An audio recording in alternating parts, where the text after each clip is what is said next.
Assalamualaikum warahmatullahi wabarakatuh. Di sini saya akan mempresentasikan hasil presentasi dari kelompok 12 yang berjudul Tafsir bi al-Matsur dan Tafsir bi al-Royi. Sebelumnya, perkenalkan, nama saya Rahma Fatimatus Zahro dan saya akan menjelaskan bersama rekan saya yaitu Rizal Ahmadi. Baik, sebelumnya pengertian Tafsir bi al-Matsur. Tafsir bi al-Matsur artinya penjelasan atau keterangan. Sedangkan al-matsur berasal dari kata atsara yang artinya mengutip.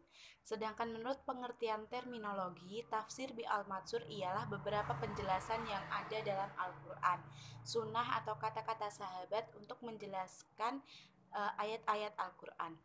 Dinamai dengan bi al-matsur yang berasal dari kata atsar yang berarti sunnah, hadis, jejak atau peninggalan. Karena dalam melakukan penafsiran, seorang mufasir menelusuri jejak atau peninggalan masa lalu dari generasi sebelumnya hingga Nabi Muhammad SAW. Kemudian ragam bentuk dari tafsir bi al-matsur yaitu ada 4: Al-Quran dengan Al-Quran, tafsir Al-Quran dengan as-sunnah Rasulullah SAW, yang ketiga tafsir Al-Quran dengan riwayat sahabat, yang keempat yaitu tafsir Al-Quran dengan riwayat tabi'in. Di sini saya akan menjelaskan satu persatu yaitu tafsir Al-Quran dengan Al-Quran. Sebagaimana diketahui bahwa Al-Quran itu sebagian ayatnya merupakan penjelas terhadap ayat yang lain.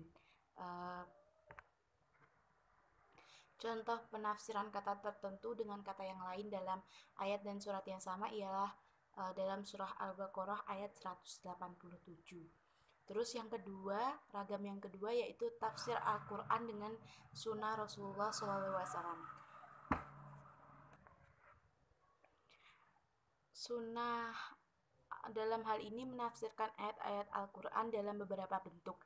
Di antaranya ada 5 yaitu bayan al-tafsir, bayan al-takrir, bayan nas, tafsir Al-Quran dengan riwayat sahabat, dan tafsir Al-Quran dengan riwayat tabi'in. Jadi penafsiran Al-Quran dengan sunnah ini wajib karena bentuk atau penjelasan yang paling benar adalah apa yang disampaikan oleh Rasulullah SAW. Terus kemudian yang ketiga ada tafsir Al-Quran dengan riwayat sahabat. Menurut Al-Hakim, penafsiran Al-Quran dengan riwayat yang sahih hukumnya marfu karena para sahabat menyaksikan turunnya wahyu dan mengetahui sebab-sebab turunnya. Penafsiran Al-Quran harus berdasarkan riwayat yang sahih, oleh karena itu harus dibersihkan dari unsur-unsur yang masuk dari luar Islam. Kemungkinan penafsiran Al-Quran berdasarkan riwayat ini telah kemasukan unsur-unsur dari luar, seperti riwayat dari kaum Zindik, Yahudi, Nasrani maupun Persia yang ingin menghancurkan Islam dari dalam, atau dengan kata lain telah bercampur aduk antara riwayat sahih dan riwayat yang tidak sahih.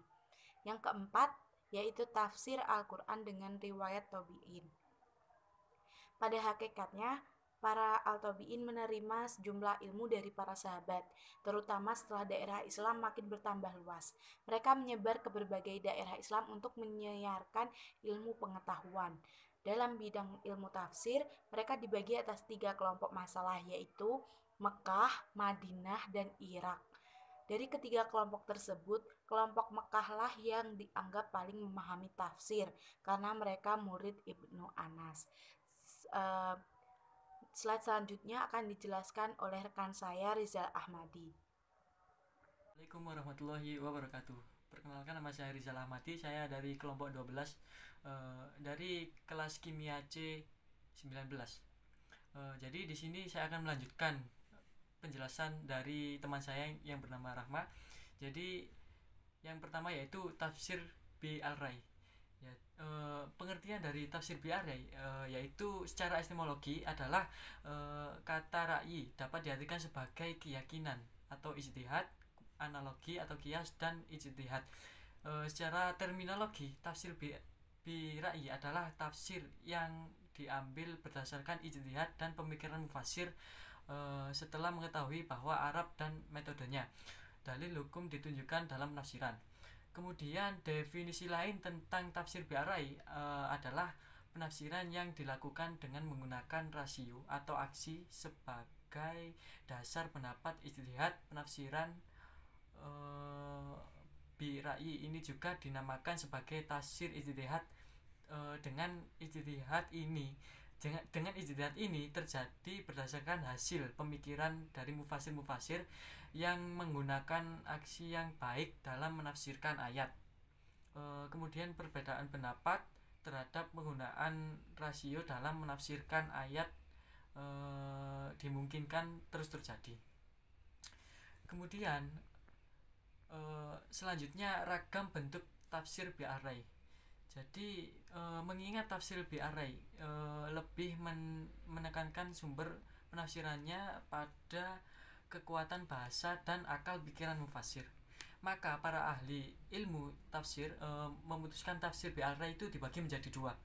Jadi yang pertama tafsir bi-ar-rai itu ada tafsir bi-ar-rai yang terpuji, kemudian yang kedua tafsir bi-ar-rai yang tercela.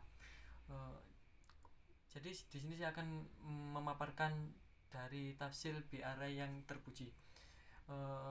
Yang pertama yaitu sesuai dengan tujuan Asy'ari. Kemudian yang kedua jauh atau terhindar dari kesesatan. Kemudian yang ketiga dibangun atas dasar-dasar kaidah kebahasaan atau bahasa Arab.